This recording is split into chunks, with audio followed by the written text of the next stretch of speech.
chị tiếp tục nhé.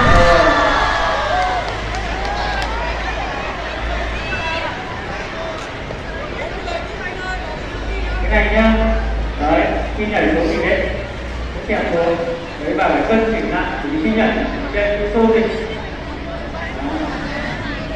Và bao giờ đâu cho cái lượng khí ở bên trong được tăng phồng lên, chúng ta mới tiếp tục nhảy.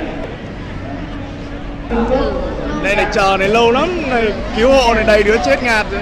Đây cái triển khai ở đây thì cái tầng thấp thôi, tầng 2 và cái đệm hơi này thì cũng đã gần hết tầng 1 rồi.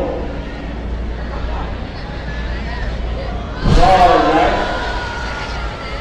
Trước đây bằng lưng nhé, không phải bằng lưng. Sau khi xuống thì chúng ta lăn xuống.